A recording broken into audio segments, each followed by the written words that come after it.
aqui tem que passar por baixo, assim. Esse aqui também vem por baixo. Essa alimentação. A gente muda as unidades de disco, a gente muda para a parte de cima e passa a alimentação toda reta, em vez de jogar aqui embaixo de tudo, porque além de tudo, as unidades de disco na parte de baixo da máquina, elas acumulam muito pó, né? E não existe diferencial algum de troca de temperatura aí, ou aqui em cima. Eu acredito que em cima você tem um turbilhonamento de ar um pouco mais eficiente, porque você tem a saída de exaustão da fonte. Ou seja, a fonte vai puxar o ar pelo painel interno, ela tem esses orifícios aqui, na parte de trás, né? Vamos dar uma iluminada aí, né? Ela tem essas aberturas. Então, obrigatoriamente, o ar entra pelo painel frontal, que ele tem aberturas aqui também. Esse ar migra por dentro da máquina, passa pela fonte e sai pela exaustão para empurrar o calor para fora da máquina. Tá? O fã, esse fã é totalmente entupido, meu, totalmente entupido. Legal, vamos ver o que essa máquina faz quando a gente oferta energia para ela. Botão liga-desliga aqui, botão do reset está do lado de cá. Vamos colocar aqui, ó. Vamos ligar a fonte de alimentação. Vamos ligar a placa de vídeo aí, para que a gente tenha sinal de vídeo. Vamos lá, tudo ligado, todos os passarinhos voando. Vamos tocar o dedo no power on. Essa aqui também não está ligando.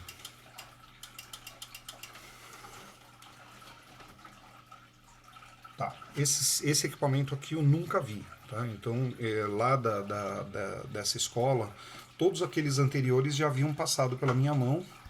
Se eu bem me recordo, vou dar uma olhada nos meus controles, mas parece-me que todos aqueles últimos ali, os 4, passaram pela minha mão.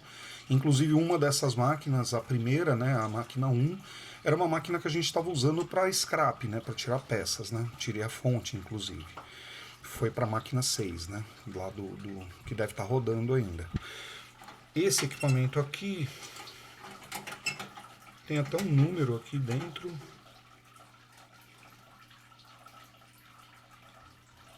A garantia do equipamento. Quando eles compraram, o povo colocou um número aqui, ó, deveria estar no painel traseiro aqui, né? Só que normalmente uma anilha de que fecha a máquina, ela vem aqui no painel traseiro, fechando a tampa para evitar que você abra a tampa e adultere o produto. Então a pessoa que abriu deve ter removido a etiqueta de controle, como se trata de garantia, né? Aqui, né? Eles usam esse número também para validar a garantia. O camarada prendeu aqui pelo lado de dentro o número, né? Ok. Nossa, quanto pau. Vamos remover a bateria dela também.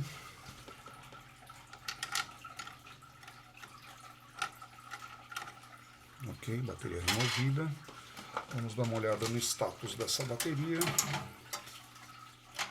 Vamos ver se a gente tem algo perto de 3 volts aí, né? Estou com 2.9 volts. Legal.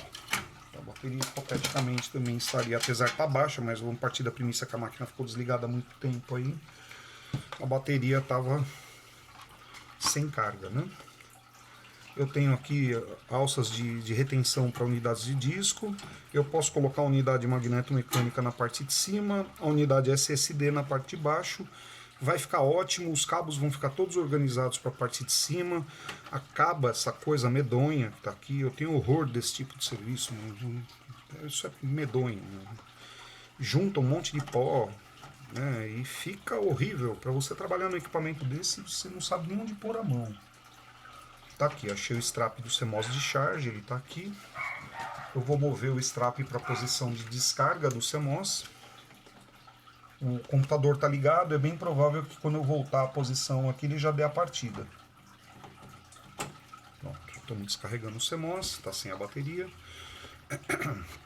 Que nem eu já falei durante manutenção de notebook, quando você remove a bateria de um notebook, ou melhor, quando você remove a bateria do CMOS de um notebook e oferta energia para ele, o notebook liga sozinho, você não precisa ficar apertando o botão liga-desliga. As CPUs desktop é a mesma coisa. Se você tiver com a fonte energizada e você faz uma descarga de CMOS, quando você volta na posição de operação, muitas vezes a CPU liga sozinha. Esse é um processo normal, tá? Ok. Vamos voltar aqui à posição do CMOS de charge para a posição de operação. Se o Parkinson do Daniel deixar, né? Vamos ver se eu consigo pegar aqui para fazer o negócio direito.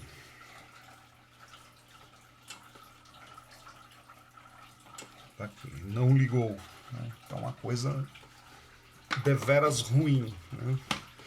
Vamos lá pôr aqui, não tá dando partida nenhuma.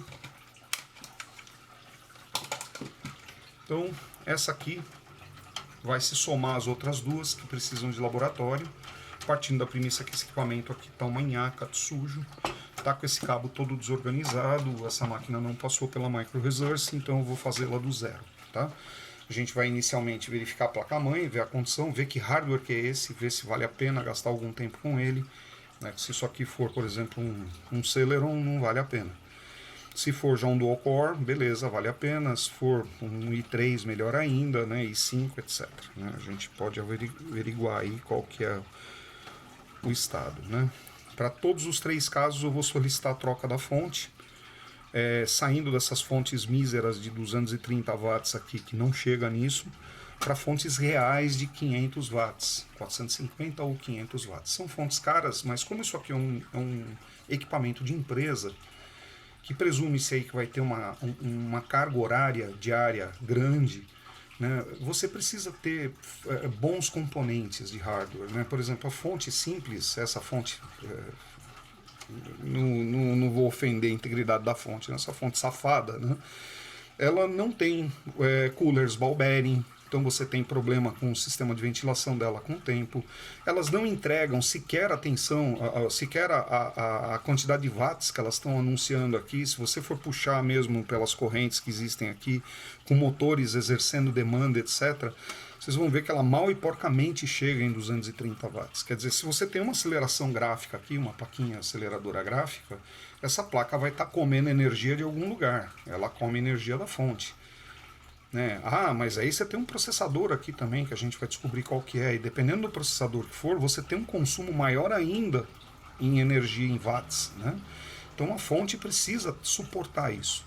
Não adianta eu ter aqui os 3.3 volts, os 5 volts, os 12 volts, eles não estão com as correntes adequadas. Né? Ele fala aqui para mim que ele entrega 6 amperes na linha de 3.3 volts, 13 amperes na linha de 5 volts, eu duvido muito, e 11 amperes na linha de 12 volts.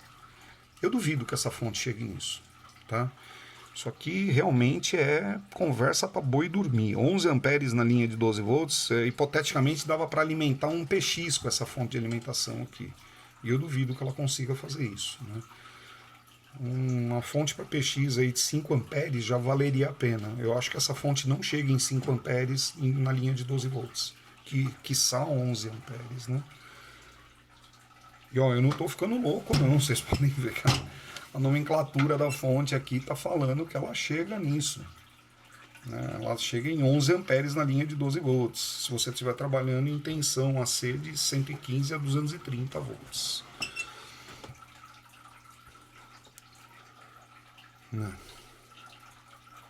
Potência combinada operacional, 230 watts. Eles falam potência combinada porque eles partem da premissa que você tem 230 watts com um elemento demandando. Se você começa a ter outros elementos, outros recursos do equipamento demandando corrente também, tipo acelerador de vídeo, processador, bancos de memória, você vai degradando esses 230 watts, dando fatias para esses componentes. Mas ela não chega nisso aqui, né? nem perto, duvido que chegue. Tá? Bom, pessoal, então esses são os 5 casos aí do colégio da escola integrada, objetivo. E nós temos 3 cases aqui que são cases de bancada. Nós vamos desmontar e começar tudo do zero, analisando ponto por ponto do hardware até fazer o equipamento funcionar.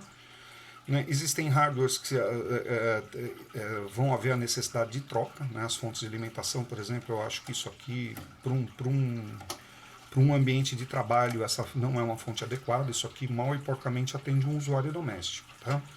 Então, para uma máquina que vai ficar ligada aí, trabalhando bastante, vai ser bem difícil disso aí atender. Tá bom? Então, estamos concluindo aqui a quinta máquina.